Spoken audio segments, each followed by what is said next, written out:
Saludos, profesor. Eh, Hoy nuestro grupo, este es el video para presentar la PA2. El grupo está conformado por David López, Adriano Valladares, Angélica Arteaga y quien le habla, Kenji Kanashiro. Empezando con la pregunta 1. ¿Qué pasos seguiste para configurar tu servidor con Express y cómo verificaste que estaba funcionando correctamente? Eh, para empezar, primero teníamos que instalar el Node.js. Una vez instalado, desde el PowerShell del Windows, podemos verificar que ya está todo bien instalado con los comandos npm-b y npm y node-b. Esto nos mostrará la versión de lo que le hemos pedido y como podemos ver, si sale la versión es porque ya está instalado. Una vez verificado esto, eh, dentro del, del Visual Studio, eh, abrimos la terminal y ingresamos el comando npm. Esto creará todo el package JSON y iniciará el proyecto. Acá ingresamos los datos correspondientes y se creará. Luego de eso, una vez está creado el proyecto para instalar el Express, tenemos que poner npm y Express. Y después de que cargue, instalar el Express en nuestro proyecto. Y acá lo podemos verificar porque acá dice Express con la versión. Y usando el comando node index.js, node y el nombre del archivo, podemos compilarlo eh, para que se muestre en el puerto 4000 como acá está puesto. Y en nuestro navegador simplemente ponemos la dirección localhost, dos puntos, el puerto y vamos a apreciar que corre normalmente. Una vez hecho esto, con control C podemos detener el, el servidor. Luego, continuando con la pregunta número 2, ¿qué herramienta utilizaste para automatizar la recarga del servidor y qué diferencias notaste entre usarlo o no? Para esto, eh,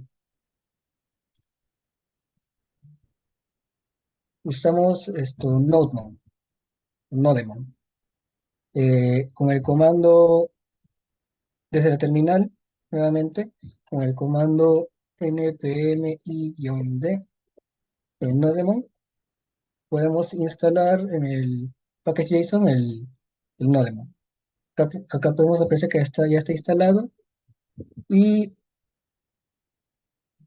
esto, adicionalmente tenemos que escribir un script que le podemos poner cualquier nombre, en este caso dep, con el comando nodemon y el nombre del archivo. Una vez hecho esto, simplemente con el comando npm run dep,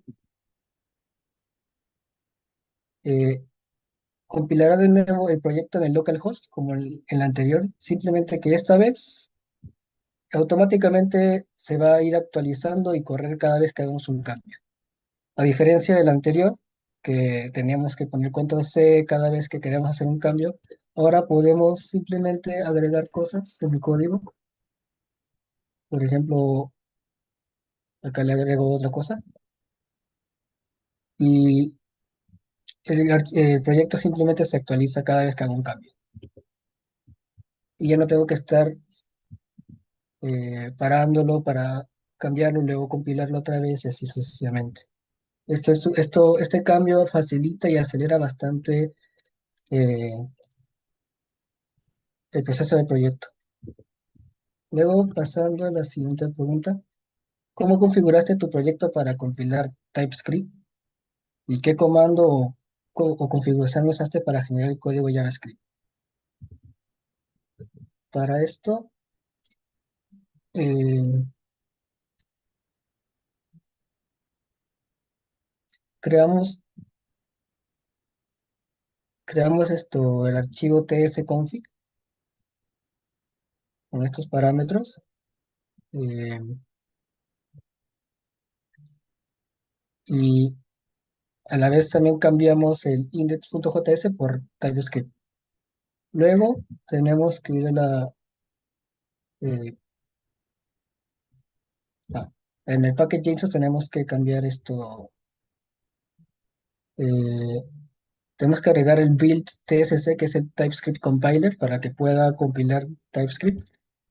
Eh, También cambiamos el dep para que tenga la dirección nueva con el archivo TypeScript que hemos cambiado. Y tenemos que instalar el TypeScript con el comando en la terminal. eh, npm -d TypeScript es no. Una vez puesto este comando, se creará, instalará el TypeScript en el proyecto. Y una vez hechos estos cambios, con simplemente el comando rundev como siempre, podemos ver que se compila como siempre y ahora está leyendo el archivo TypeScript. A continuación, mi compañera Angélica seguirá con la presentación. Bueno, continuando con la pregunta 4, es ¿por qué consideras una buena práctica separar la lógica de creación del servidor en su propio archivo? Puedes separar la creación del servidor en un archivo independiente, como en este caso es server.ts, es una buena práctica porque mejora la organización y la modularidad del código. Esto es porque va a aislar la lógica de configuración y la hace independiente del proceso de arranque en el index.ts. En este archivo se van a configurar lo que son las rutas, la conexión a la base de datos, mientras que en index.ts está únicamente el arranque del servidor que se hace con los listen. Y pues esto es lo que va a hacer es facilitar lo que es la realización de pruebas. Por ejemplo, se puede importar desde el server.ts para poder hacer pruebas con las herramientas que nosotros querramos implementar, ¿no? Sin necesidad de tener que levantar todo un servidor real. Y otro beneficio es que también permite reutilizar las configuraciones de otros entornos, por ejemplo, cuando se quieran hacer pruebas automatizadas, ¿no? Y bueno, la siguiente pregunta es, ¿qué pruebas realizamos en Postman y qué respuestas esperábamos recibir del servidor? Pues bueno, las pruebas que se realizaron fueron haciendo una petición POST y pues se ingresa a la ruta que es del localhost 4000 out slash register y con el encabezado content type. Y bueno, las pruebas que se han realizado, por ejemplo, en este caso es para lo que viene a ser el nombre, el correo y el password. Y bueno, en el caso de un nuevo registro, lo que se espera recibir es un código 201 de created y un mensaje que nos diga que el registro ha sido creado correctamente. Y si el correo, digamos, ya ha sido registrado, el servidor nos debe devolver un código 409 de conflict y con el mensaje de que el usuario ya se encuentra registrado. Y bueno, en el caso de que tuviéramos correos inválidos o contraseñas que estuvieran vacías o contraseñas vacías, ¿no? Donde se espera recibir una validación, la lógica va a estar definida por un que se cree la create account, ¿no? Para poder validar esto. Y bueno, la última pregunta es, ¿cómo estableciste la conexión con la base de datos y cómo verificas que se realizó correctamente? La conexión de base de datos se configura en un archivo config/db.ts, donde se crea la función asíncrona connectDB,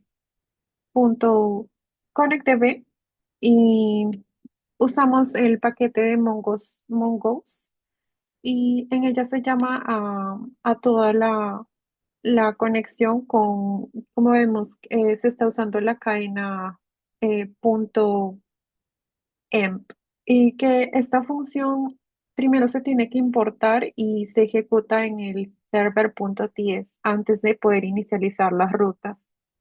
Y para verificar que esta conexión funciona, se observa que los mensajes de consola, y también se hace la comprobación en los registros que se deben estar guardando correctamente cuando usamos el Postman.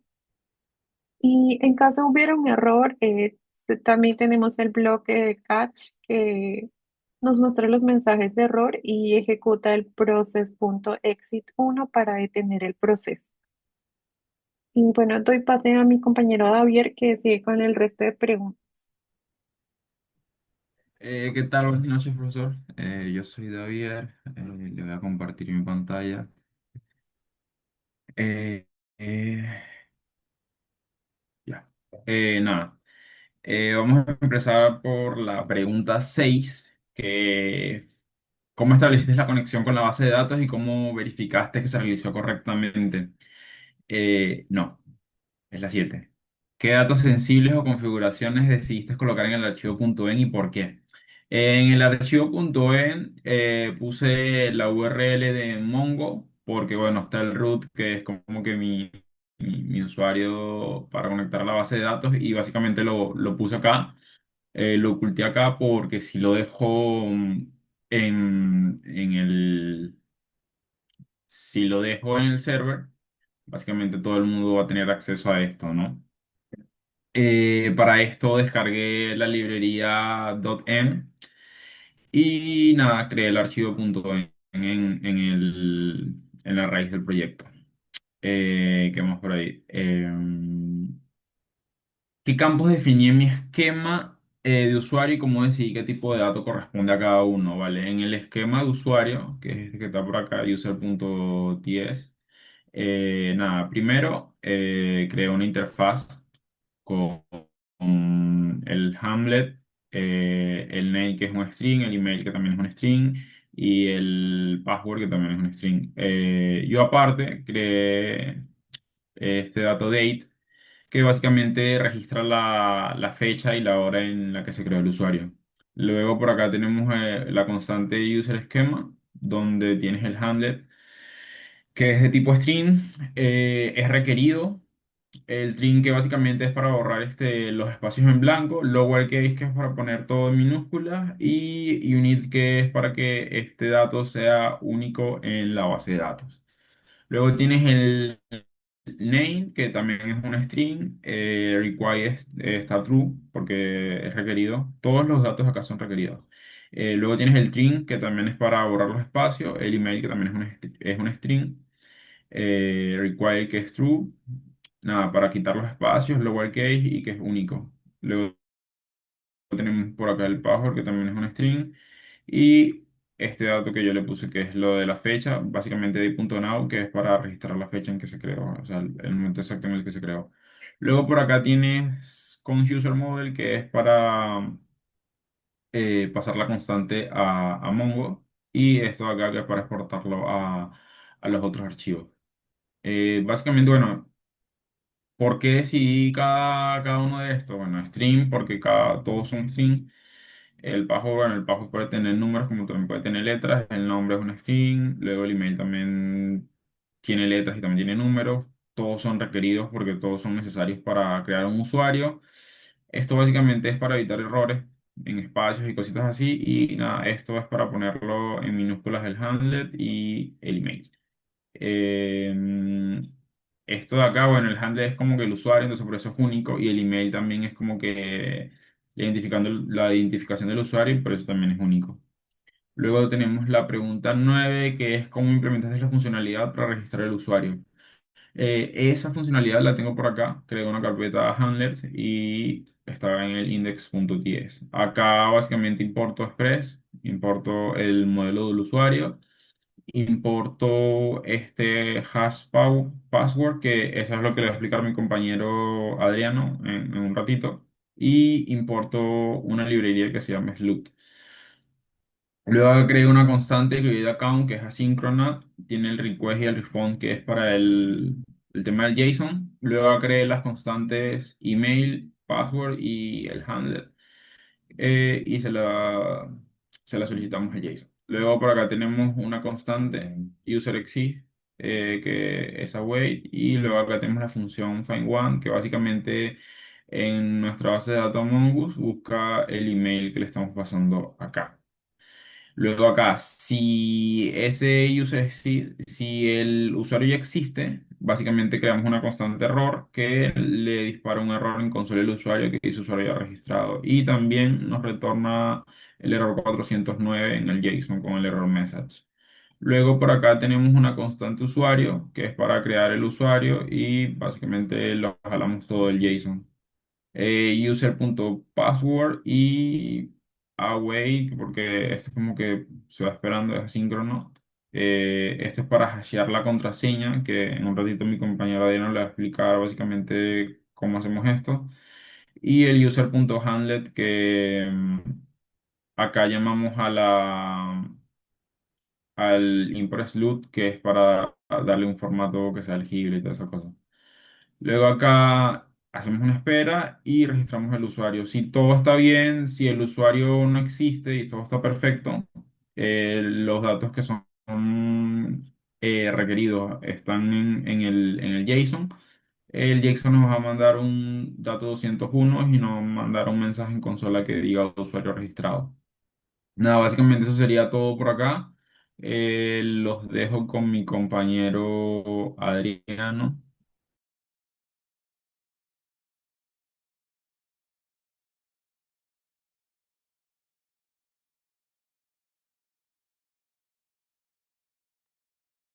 Ya.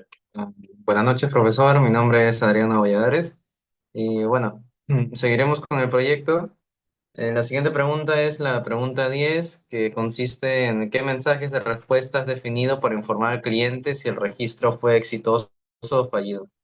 Bueno, esto lo hemos hecho aquí en, en la función asíncrona de Create Account, en donde si todo sale bien, lo que va a devolver el servidor es el status 201 y el mensaje registro creado correctamente.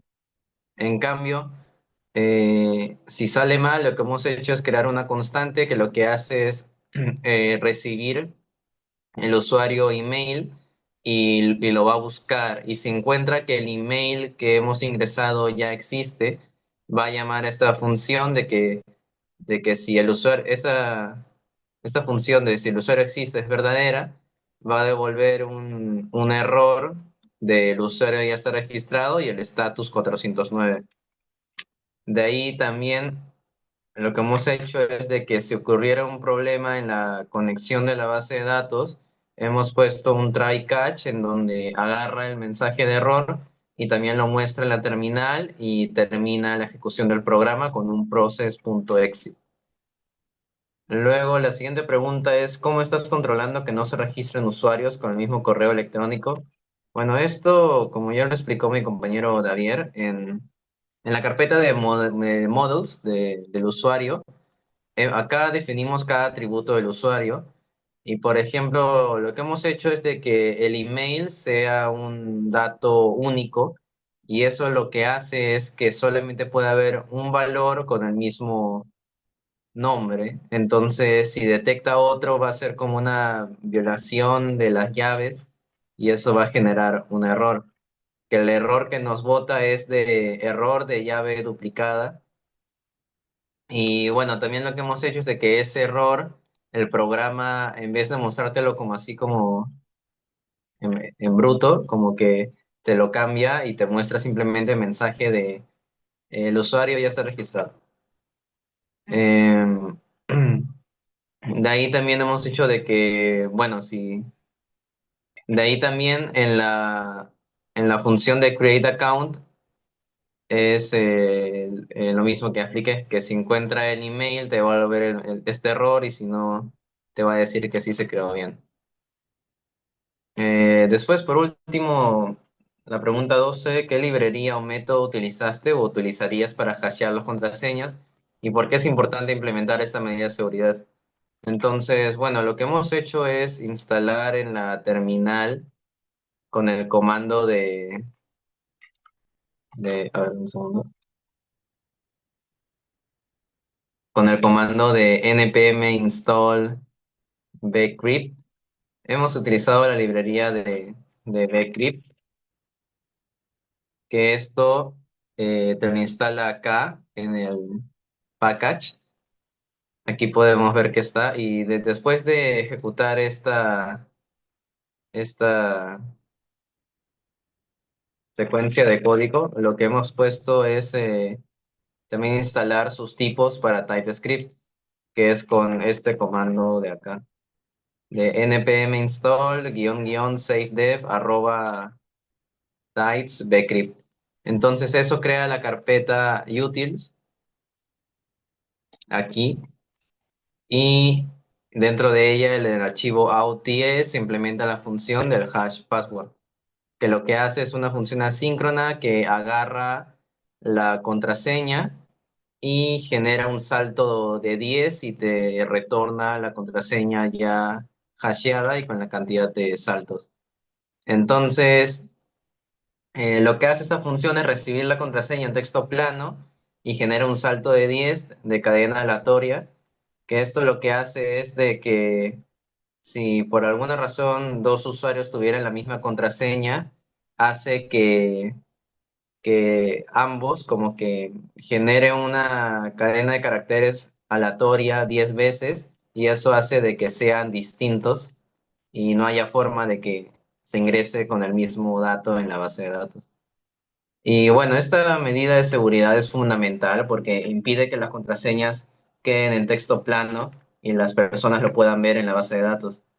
Porque si no fuera así, quedaría comprometida y los atacantes podrían recuperar fácilmente las contraseñas reales.